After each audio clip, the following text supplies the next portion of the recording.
Hello and welcome to ProtoMet's First Impressions, where I give my thoughts on the first episode of any new tokusatsu show. And over the weekend we got the brand new Super Sentai season, Kikai Sentai Zenkaiger. So I'm gonna talk about that, because that's what I do on this channel. Now, the episode opens up with, well, before we get to actually talking about the episode proper, I do want to talk about some of the stuff that I was able to see before going into the first episode, such as the designs for the Rangers. Zenkaigers, I guess.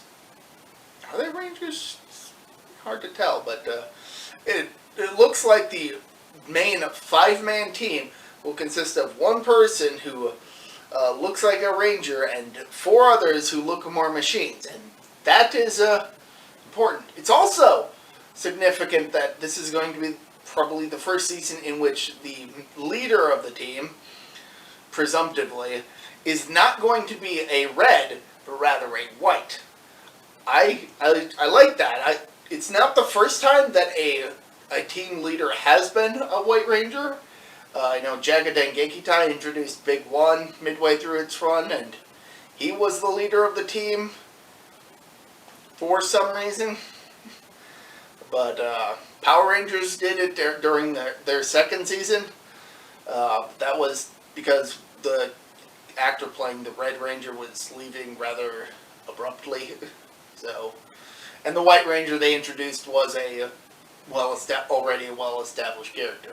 And then we've got Kaku Ranger, which there's a reason why she wound up on my top 10 Ranger list. Let me just say that.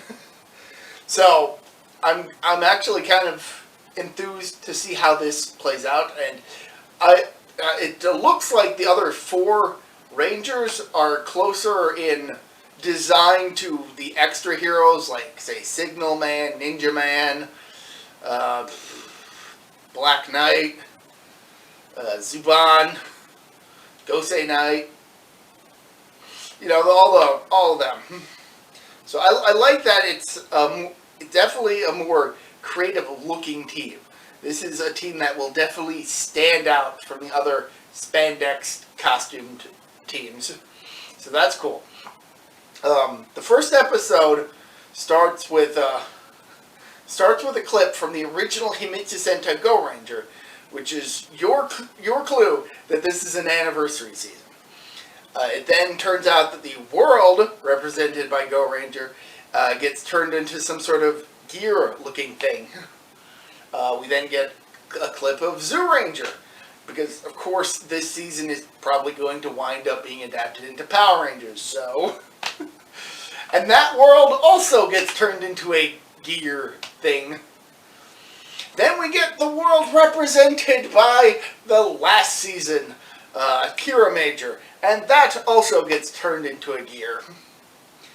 Apparently, this evil machine empire has been basically turning all the parallel universes into gears as part of a scheme to control them.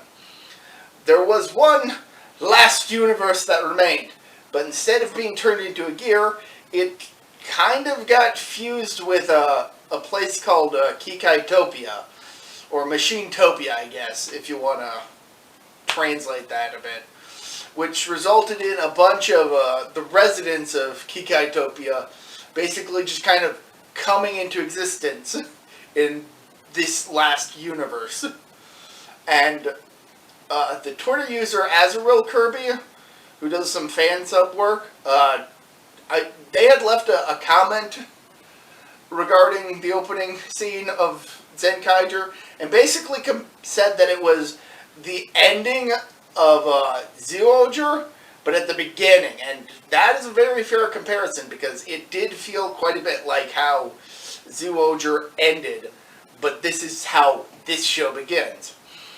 We then get the opening credit sequence, and then the episode proper, which reveals that it's actually been a month since that whole appearance situation occurred. Also, during the opening scene, we are introduced to the lead character, Kaito, who's obviously going to become the White Ranger of the team. And he's introduced preparing to jump off of he's preparing to jump off of Skytree, which is a tower in Japan.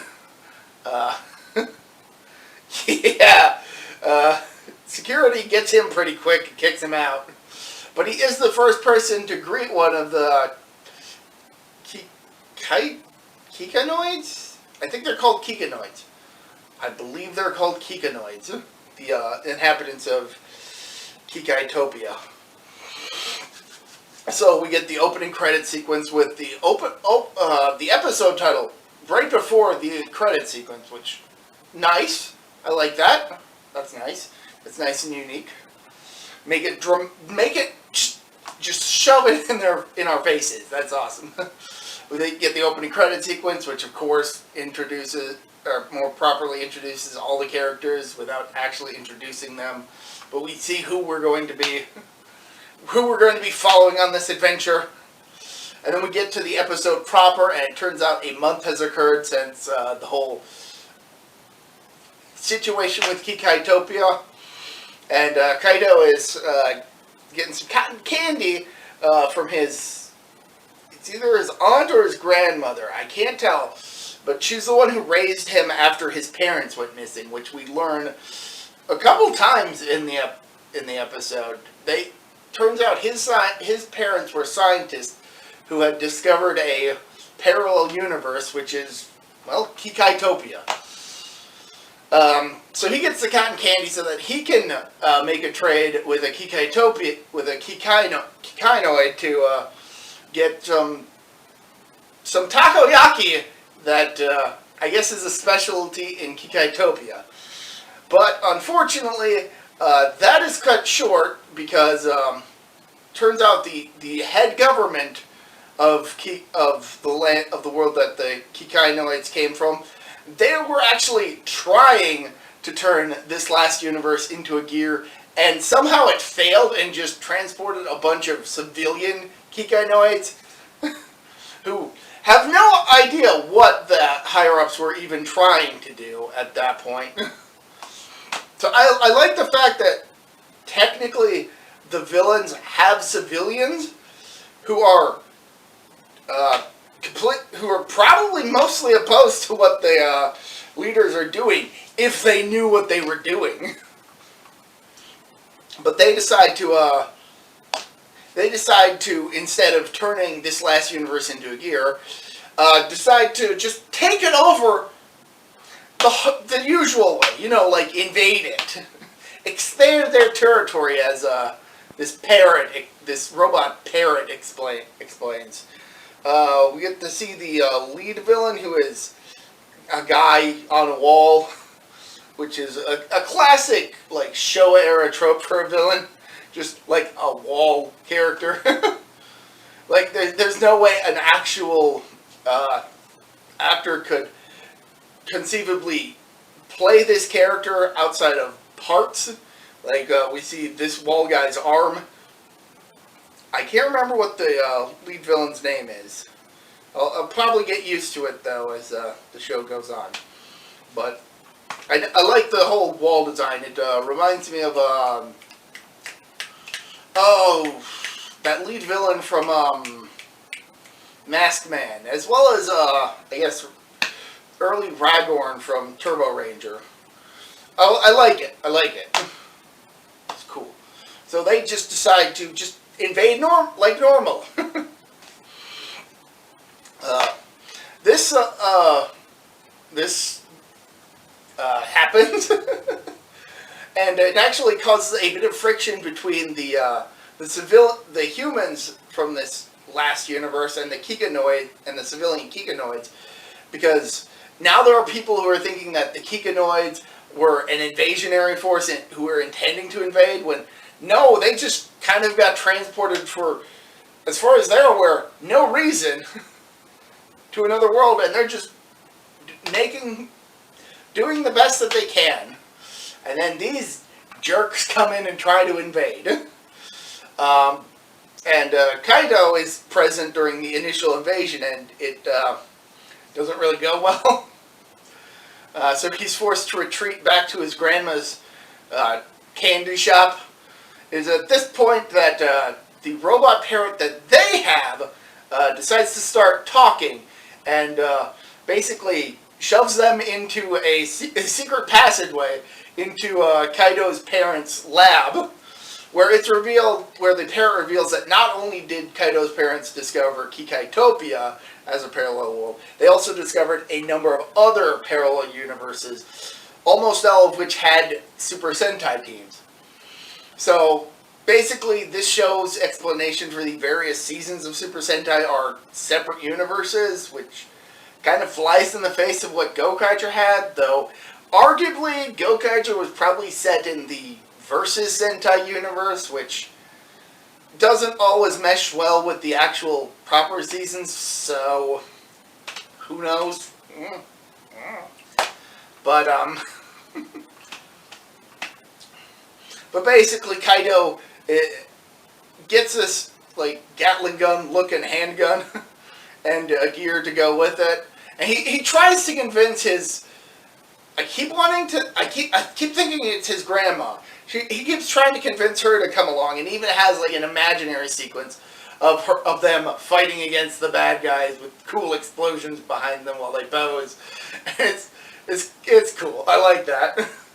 But she's completely against it because she don't want to go fighting.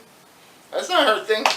So Kaido goes off and takes 2 of these Gatling gun things. Now while this is happening, a Kikanoid who had joined a party a little earlier in the episode, and I love that the guys who were doing the subtitles decided to go with, hello, fellow teenagers, in clear reference to that one meme of Steve Buscemi going up to kids and was like, hello, fellow youths. I got a little chuckle out of that. That was a fan sub thing, so it probably wasn't fully the intention of what was actually being said, but I felt it was a nice touch anyway, especially since later when Kaido actually meets this guy, he calls him an old man. Ouch. But we find this red Kikanoid who had joined a party of teenagers to party with them, named Zuran, and he's obviously going to be the red. I mean, he's completely red. He's the team's red, obviously. I also like that that we actually get to see some glimpses of the other Rangers, or the other Zenkaigers, who are going to be joining the team, but they're not joining the team in this episode. But we get to see them. I like that as a nice touch. I also really liked seeing just how casual the humans and the Kikanoids were living in harmony. Like, it looked fantastic. What I would imagine Zooger's universe probably would have wound up like had that show continued past its return special. I guess the return special kind of showed us a glimpse of that whole shared world. And this is a nice touch to that. But when the bad guys start invading, the Zuran, he's initially one of the like head villain characters who's leading the charge. Initially thinks that he's a warrior on their side, but he's a civilian, and he kind of gets shoved around a little bit and told, "Hey, destroy the humans."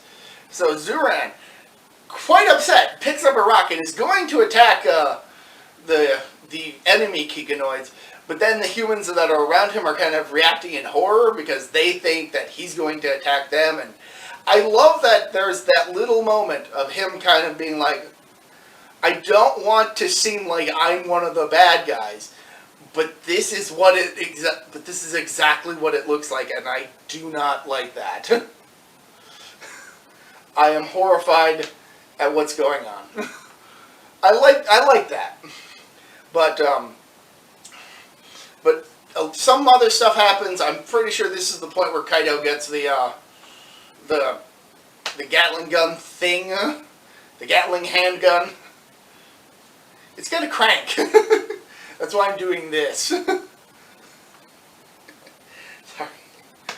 Anyway, he gets that stuff. He goes out to fight, and Zuran, who's kind of all this chaos is going on, he actually saves a kid from being attacked by one of the grunts of the season, but it kind of comes a little too early because before that enemy grunt can actually attack him or the kid, Kaido comes in and shoots the thing. And while the kid is initially terrified at what this big red robot's going to do to him, Kaito immediately recognizes what Zuran was trying to do and thanks him for saving the kid, which then convinces the kid, oh, he's a good guy. Okay, I don't have to be scared. They tell the kid to go run off, and Kaido basically invites Zuran to come join them. And I like this one moment where the two have joined forces and have their weapons, and then the bad guys start swarming in and start orating what their whole deal is, and then a shot is fired and one of the grunts goes down. I forget if it was Kaido or Zuran who took the shot, but it was clearly like, yeah, no, we're not having any of that. Don't. You're the bad guys. Why should we give you any time to do anything? But then there's also a moment where the two are just kind of fumbling around trying to really figure out how their Gatling handguns work so that they can do some awesome stuff.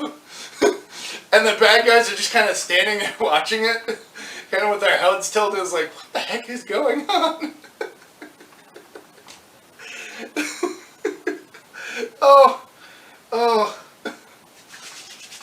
But then they transform and it's a cool transformation sequence. Awesome.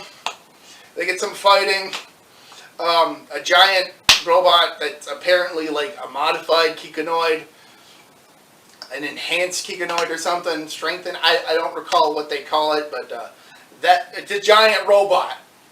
And that shows up and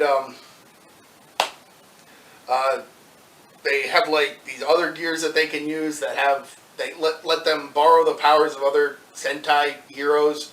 Kind of similar to the Ranger keys from Kaiju. Not sure if you can see that.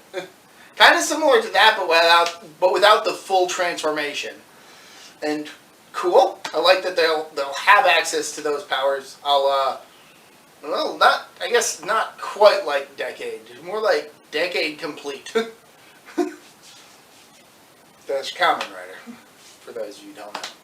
Kamen Rider Decade. But I guess a bit similar to the more recent Ultraman shows. Yeah. Don't know why I forgot what Ultraman was called for a second. But it's similar to how those are been handling their powers. It's cool. It's cool. I like that.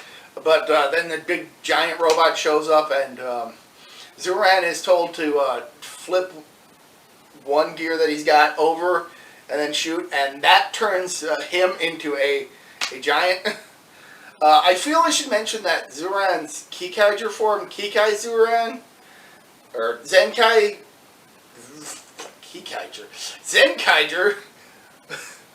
Zuran's Zenkaiger form, Zenkai Zuran, just totally looks like him.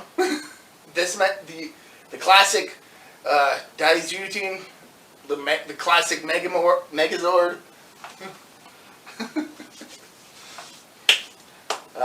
So he grows into a giant, so he looks even more like that. But it also gives him the ability to transform into this dinosaur, into this T-Rex-like form, which to launch its finishing attack basically pulls a Godzilla from Godzilla vs. Ghidorah, wherein it basically uses its fire breath to propel itself, exactly like Godzilla does in Godzilla vs. Ghidorah. Seriously, watch that movie to see what I'm talking about. It's hard to explain, but it's like Godzilla using his atomic breath as a jet to propel himself through the air backwards. And that's exactly what happens in this episode. And he does this to launch himself in the air. He uses like I think at one point he transforms back into his humanoid form while still being a Zenkaiger and still being giant, and uses a billboard as a surfboard to ride the waves of the enemy's beam attack. Looks cool. And they ultimately defeat the bad guys. Yay! And then as Kaido, Zuran, and Kaido's grandmother are getting ready to have a party to celebrate just what's all happening and the positivity. We basically get what's going to a hint at what's going to happen in the next episode. I like the fact that this episode ends with a tease of what's going to happen in the next episode without being a full-on next episode trailer. It's like the next episode is going to follow up immediately, and we're left with a bit of a mystery. I like that. So, yeah, I had fun. This was fun. This was a fun episode to watch. I liked the numerous references to past Super Sentais, like the first time that they use another team's powers. It's Zenkaiger using Zyuohger's power to fly, or Zuo Eagle's ability to fly, which is kind of a nice nod to the fact that the opening of this episode basically felt like the end of Zyuohger. And then when Zenkai Zuran decides to also use the power, he uses the power of Ninja. Less enthused about that show, but I kind of get it, since the whole idea is that they're using circular things with powers similar to the shurikens that the ninjas use. So, okay, fine, I get it. Not a fan of that season, but in this context, it's okay. So that's cool. That's cool. I also like that the gears that they have an image of the Red Ranger, as well as the number of that particular team.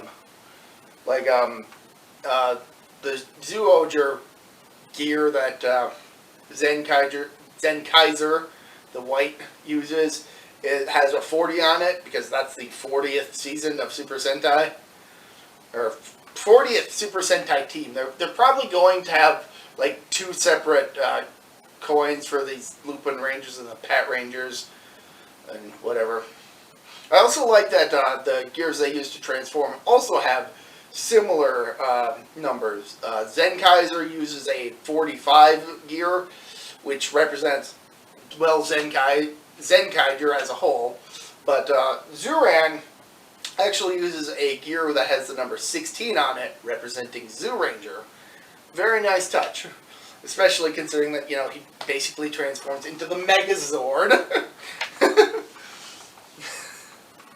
And that's a thing that I didn't mention earlier. I like that the designs for the Zenkaiger forms of the robot characters clearly take inspiration from other Super Sentai mechs. Like, the yellow is clearly based off of Gao King from Gao Ranger. The pink looks like it takes inspiration from Magi King. I think that's what the mech from Magi Ranger was called. I can't remember offhand what the blue machine looks like. I actually, no. I think it looks like what's it called? Bokeno? The main mech from Bokenger. Drawing a blank as to what that's called. Okay, I'm gonna go with Bokeno. And that's stuff that I saw prior to this episode. Fun first episode. I'm hopeful that it maintains that fun atmosphere. I like the fact that while the villains are a villainous group, there are civilians who are connected there are civilian characters connected to the villains who had no idea that their government were bad guys. They were kept completely out of the loop. I like that fact. I like that the blue is introduced as like a janitor who kind of happens upon the villain's plot, a la Abe from Oddworld, Abe's Odyssey. Just kind of, he's not supposed to have seen it, but he did. So, nice. Had fun with this. Definitely check out Zenkaiger. I had originally wanted this to be a collab with somebody else, but for one, the first episode didn't come out over the weekend, and two, the guy couldn't make it, so that's unfortunate. But I'm soldiering on, and I've got this now, so go check out Zenkaiger. Joe. And until next time, this has been me, ProtoMet's. See ya!